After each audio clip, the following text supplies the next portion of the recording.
So in this session, we'll look at the spiritual, personal, and communal aspects that influences this life-changing choice, connecting us to a profound nature of the priesthood.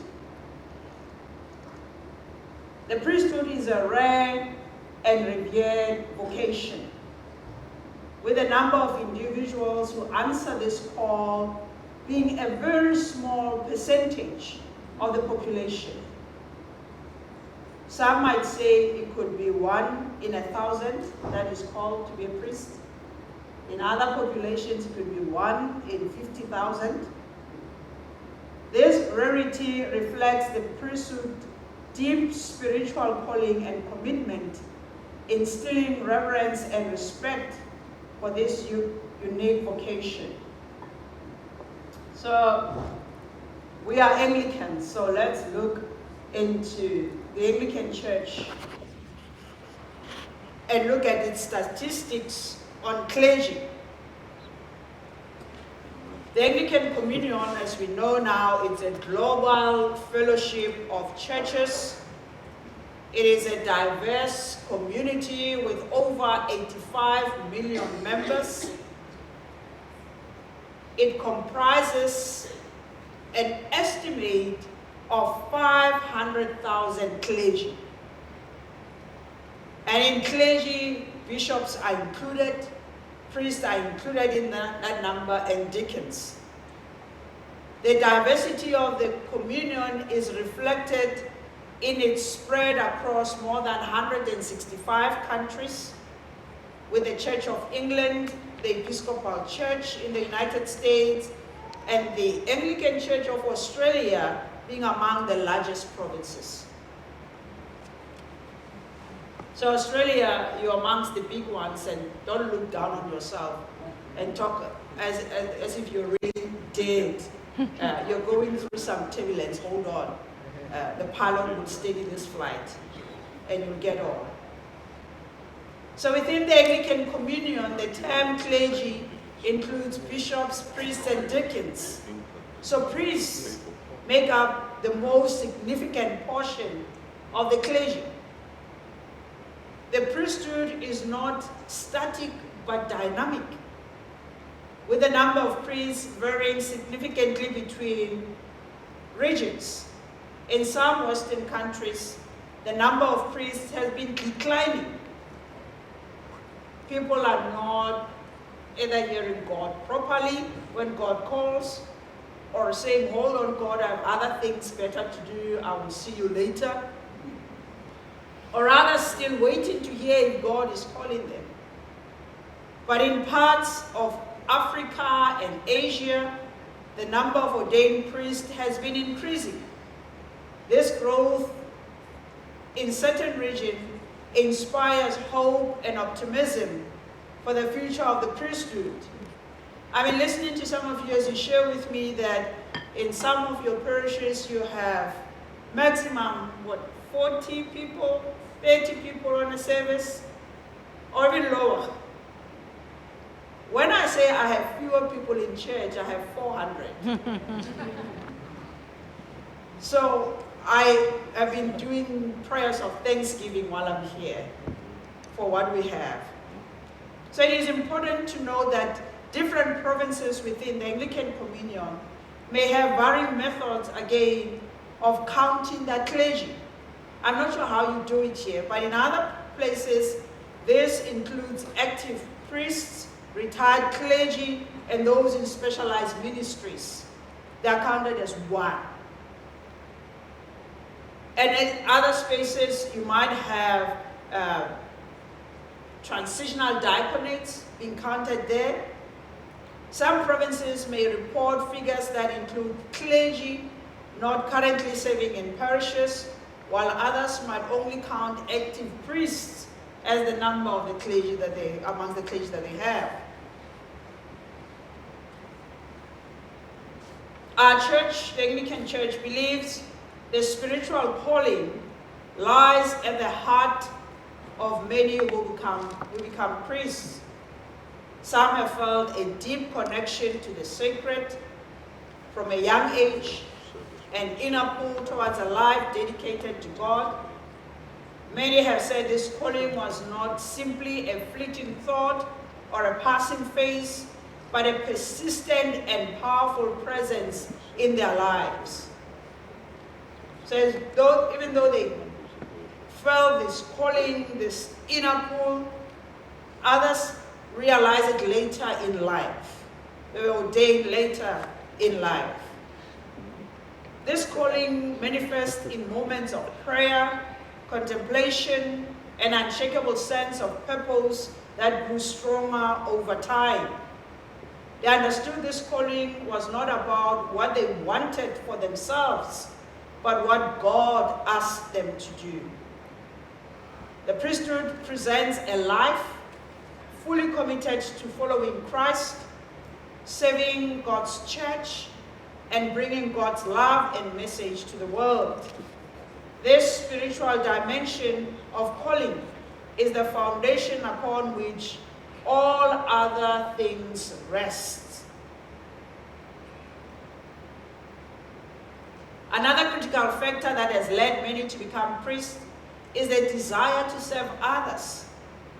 The priesthood offers a unique opportunity to dedicate one's life to helping others, both spiritually and materially.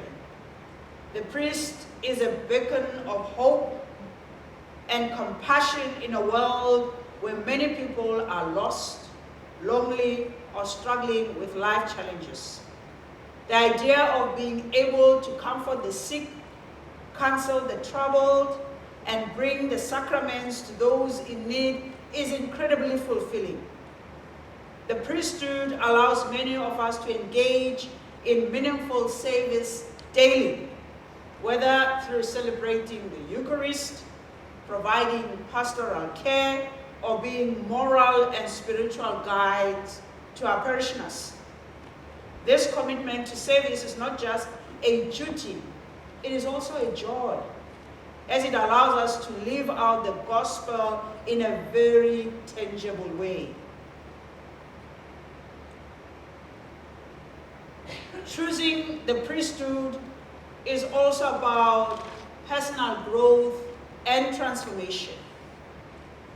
The formation process, when we prepare ourselves for ordination, that requires one to be a priest. It starts with you discerning. I'm not sure how it starts in Australia, but in South Africa we know we have what we call fellowship of vocation, where it's a basket that all who says they are called get into that, so we discern who's called to what. And you require faith. In the USA, they call it jumping over hoops. You start here, you skip there, and sometimes somewhere, somebody realized that you have a calling. Sounds familiar, huh? So this is a journey of self-discovery and spiritual refinement, where one is constantly challenged to grow in virtue, wisdom, and love. And I realized that in this process of growth and transformation, that's where you decide what kind of a priest you're going to be. Are you going to be the loving priest? Or are you going to be a priest and says, wait until I get that collar, I will show them who I am.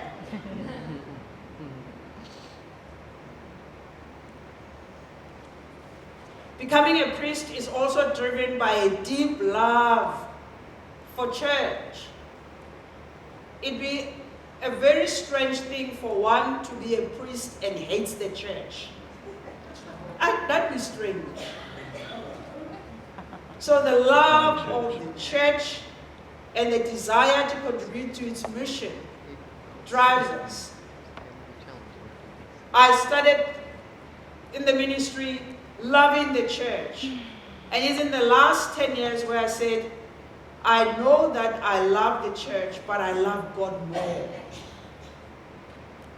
Because somehow I had put the church way ahead. And I felt I was telling God to follow where the church was going.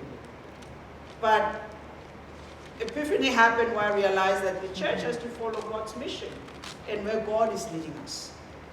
So the church has been a source of spiritual nourishment and guidance for many of us throughout our lives. But we know that for many it hasn't. And we feel called to give back by dedicating our lives to its service. The priesthood allows us to participate in the church mission of evangelism, education, and social justice. As a priest, we will have the opportunity to teach the faith, which is important because it is through us and the church processes that many get to know about God. And when we do it good, those that we teach and empower are able to do it out there where they live and work and socialize. Through us as priests, we can promote the values of the gospel and work for the betterment of society. The church plays a crucial role in addressing the moral and spiritual challenges of our time, and many are eager to be part of that mission. I think one of the things that we are doing in the province of Southern Africa now is to ask, what is God saying to us at this time in the life of the province and in the lives of the countries that make up the province? The priesthood offers a way to make a lasting impact on the world by helping to build God's kingdom on earth. Becoming a priest is not made likely or driven by external motivations such as a status or career prospects. If you're looking that you're in the wrong job, resign. I know of young people who are saying, I cannot answer the call now because I need to accumulate enough money and drive the kind of cars that I want, because how am I going to afford the best car while I serve the church? So their motivation at this moment, it's about status and career prospects. Instead, it is a profoundly personal and spiritual choice to be a priest that arises from a combination of factors: a profound spiritual calling, a desire to serve others, a commitment to personal growth, and dedication to church and its mission. Becoming a priest is a response to God's call, a way to live out the gospel, and an opportunity to make meaningful difference in the lives of others. So when people ask, what do you do? Now we get that question when people ask, you're a priest, what do you do? And quickly before you even answer, they say, you only work on Sundays. I love your job. But that's not true. Being a priest, it's a path of sacrifice and immense joy and fulfillment. And it allows one to dedicate one's life to something far greater than oneself. I marvel to see people who are celebrating 40 years in the ministry as clergy. Others 50, others 60. That is a lifetime commitment. So let's remind ourselves why we were ordained and are committing to continue to serve God and God's people. I saw that in the program tomorrow we're having renewal of ordination vows. So this is just to prick us and prepare ourselves for tomorrow. So the theme of clergy finding joy in the ministry is deeply intertwined with their spiritual connection, a sense of purpose, and a relationship they form with their community. When we are not connected with God, when we don't have a sense of purpose, and the relationships that we have are not even strong or relying on, we will not enjoy this ministry. The ministry allows priests and clergy to serve others profoundly, comforting the sick, counseling the troubled, and administering the sacraments. These services, or the service, is not just a duty but a source of joy, a daily engagement in meaningful interactions that can bring fulfillment. Although ministry involves significant sacrifices, as we have said yesterday, long hours, emotional burdens, and weighty responsibilities, these sacrifices can be meaningful. Priests find joy in knowing they are walking in the footsteps of Christ, who also faced sorrow and sacrifice. The challenges do not diminish this joy, but are instead enriched by the understanding that their sacrifice contributes to a greater purpose.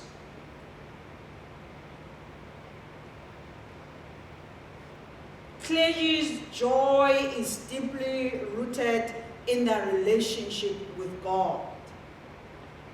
I might be preaching to the choir, but we need to remember that for us to do this work and calling, our relationship has to be deeply rooted. Our relationship with God has to be deeply rooted. The regular practice of prayer, meditation, and participating in the sacraments serve as a source of renewal and strength. When we lead the liturgy, we no longer look at the pages, some of us, because we know it, not even by heart. It's all stored up here. And we just blab out the words. But doing this on a regular basis has to renew us. It is as if you were hearing the words of the Last Supper anew. These spiritual disciplines help priests maintain their connection to God, providing comfort and guidance, especially in moments of stress or disappointment. The joy derived from its connection, this connection is described as inner peace rather than outward exuberance. The quiet contentment comes from knowing God is with you every moment, sharing in your joys and in your soul.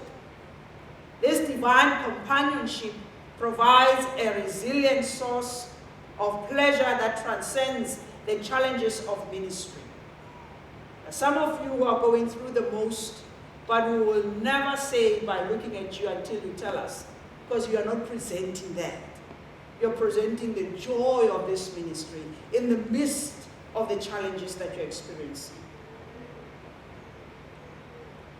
The relationships we form with our parishioners are a significant source of joy and pain and struggle.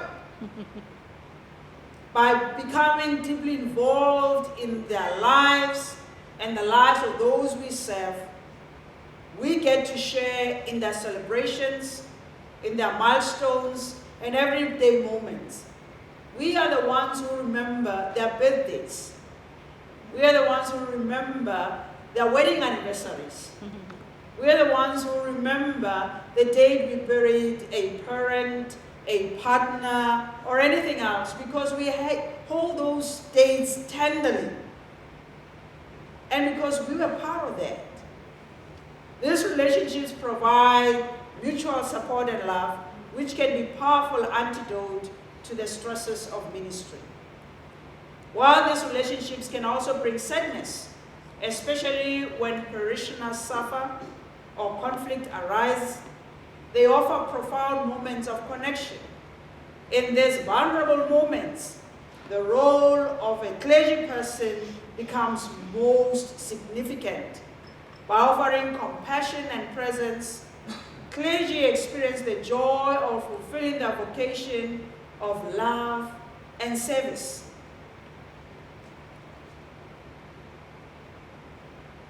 The life of the ordained is not immune to challenges of sadness, stress, or disappointment.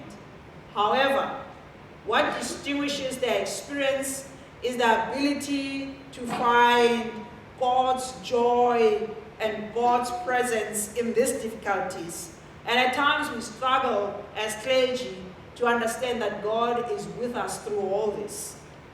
Because we, like our parishioners, will ask, then God, if you are present, why are you silent?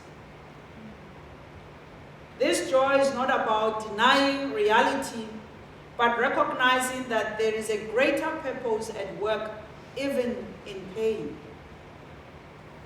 The joy of a priest is resilient because it is anchored in God's unchanging love and grace.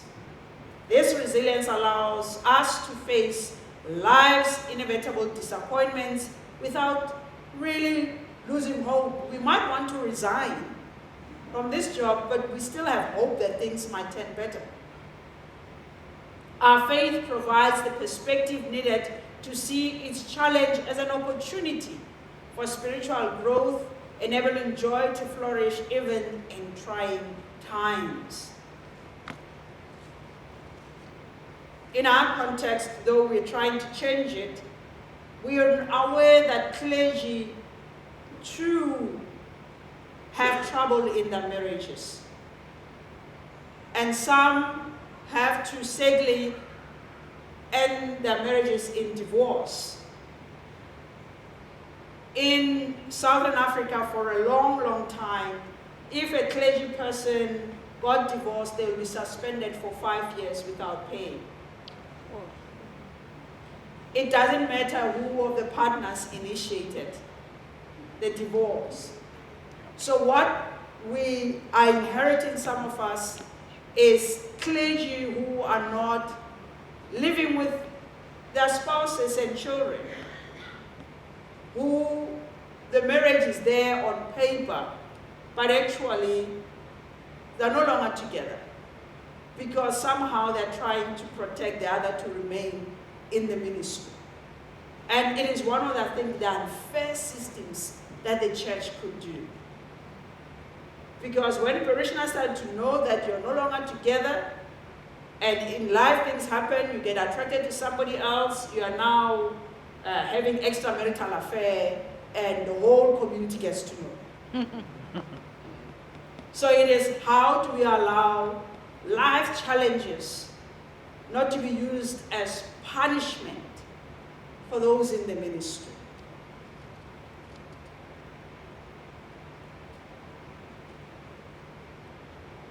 Ultimately, the joy of ministry is a gift and grace that sustains priests throughout the work. It is a joy that exists not despite the challenges, but often because of them.